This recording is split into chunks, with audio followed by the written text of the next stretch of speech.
देखो ऐसा है, पूरे राजस्थान के कोने कोने से बेरोजगार युवा छात्र जूनियर अकाउंटेंट भर्ती की समस्या को लेकर यहाँ पहुंचे हैं। जूनियर अकाउंटेंट भर्ती परीक्षा के इन्होंने आयोजन करवाया।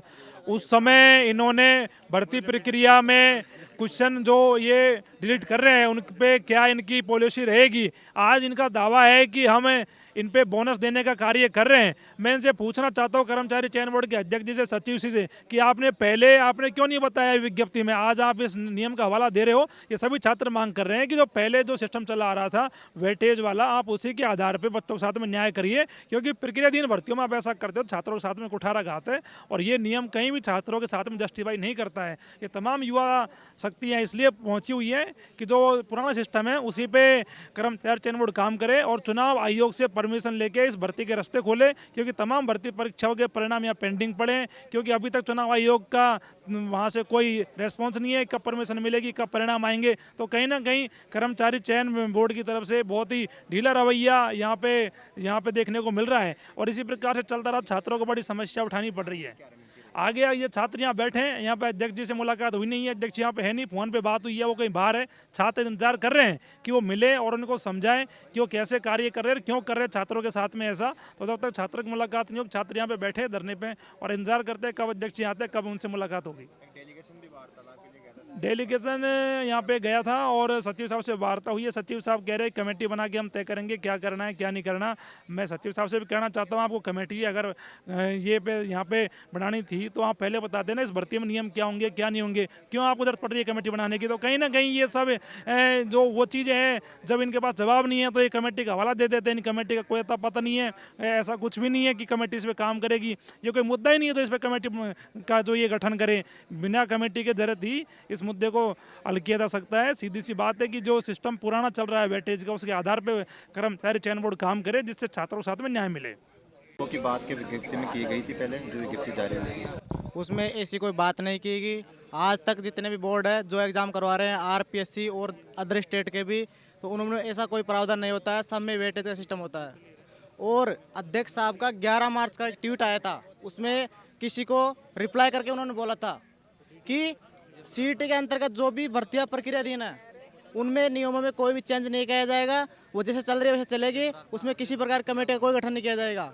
तो ऐसा उन्होंने क्यों बोला था पहले, अरे बीच में क्यों कर रहे हैं? ये न्याय संगत तरीका नहीं है, पढ़ने वाले बच्चों को बहुत नुकसान हो रहा है। और इसका ऐसा करके वो जो कमज़ोर बच्चे हैं जिनके नंबर कम आ रहे हैं उनको सिस्टम में लाना चाह रहे हैं, ये एक बहुत बड़ी गलती कर रहे हैं। अगर ऐसा करेंगे वो तो हम आगे तक जाएंगे, यहाँ नहीं रुकेंगे। अगर हमने यहाँ पे 2-3 साल तैयारी की है ना इस भर्ती की, तो हम 2-3 साल तक यहाँ पे रुकने को तैयार है। बोर्ड में मैं कोर्ट से यहाँ से मैं खुद दौसा से आया हूँ, कई भाई मेरे दोस्त अजमेर के भी आए हैं, कोटा से भी आया है, एक दोस्त मेरा करौली का आया है।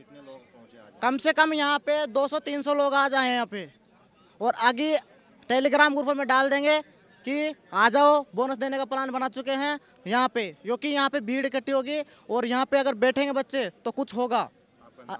मेरा नाम सूर्य प्रकाश सैनी, लालसोट तहसील, जिला दौसा। किस भर्ती को लेकर आज कर्मचारी चयन बोर्ड पर सर जूनियर अकाउंटेंट सर। क्या कुछ इसमें मामला है, क्या कुछ? सर इसमें आलोक राज जी की ट्वीट से हमें लगता है कि आलोक राज जी पूरा प्लान बना चुके हैं। इस भर्ती में जो डिलीट क्वेश्चन हो रहे हैं उन पर बोनस देने का, जैसे क्वेश्चन 150 क्वेश्चन थे सेकंड पार्ट में, मान लो उसमें 10 क्वेश्चन डिलीट होते हैं, तो हमारा ये है कि जो चलती आ रही प्रक्रिया है कि उसके 10 क्वेश्चन जो डिलीट हुए हैं उनके मार्क्स आप बाकी बचे हुए 140 क्वेश्चनों में बांट दो, तो मतलब वेटेज बढ़ा दो आप उनका। लेकिन आलोक राज जी बोल रहे हैं कि इन 10 क्वेश्चनों का हम सीधा सीधा सूखा सूखा बोनस देना चाहते हैं। तो क्या आपका डेलीगेशन क्या था, क्या कुछ वार्तालाप ये हुई कि जो जिस भर्तियों के अंदर मिनिमम क्राइटेरिया है पासिंग मार्क्स का, वहाँ बोनस देना उचित नहीं है। सेकंड, ये भर्ती, इस भर्ती का एक चरण जो सीईटी पूरा हो चुका है, आप चल रही भर्ती में नियम नहीं चेंज कर सकते, और फिर आपका उचित है क्या रहा जवाब मिनिमम पासिंग मार्क्स रखने का। सर राजीव जलंधरा मेरा नाम, मैं श्री गंगानगर से हूँ, जूनियर अकाउंटेंट की तैयारी कर रहा हूँ मैं। उसमें क्या जो बोनस की बात थी वो पहले क्या विज्ञप्ति में आया था? नहीं सर, ऐसा कुछ ही नहीं था, उसमें वेटेज के बारे में ही था।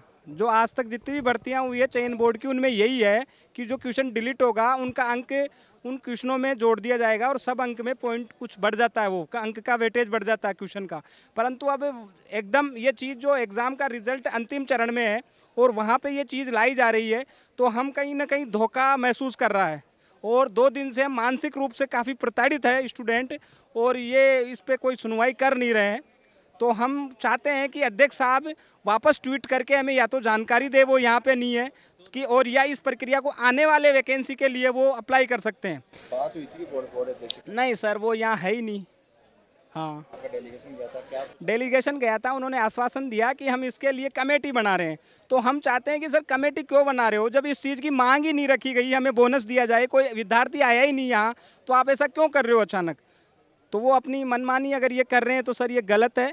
और ये जो रूल्स इन्होंने 40% का बनाया है, तो ये 40% का रूल काबिज रहना चाहिए। अगर आप ऐसे बोनस दे दोगे तो 30 क्वेश्चन करने वाला भी अगर 10 क्वेश्चन बोनस के ले जाएगा तो वैसे ही 40 पे जा रहा है, तो पढ़ने वाला स्टूडेंट अपने को कहीं ना कहीं ठगा हुआ महसूस करेगा यहाँ पे।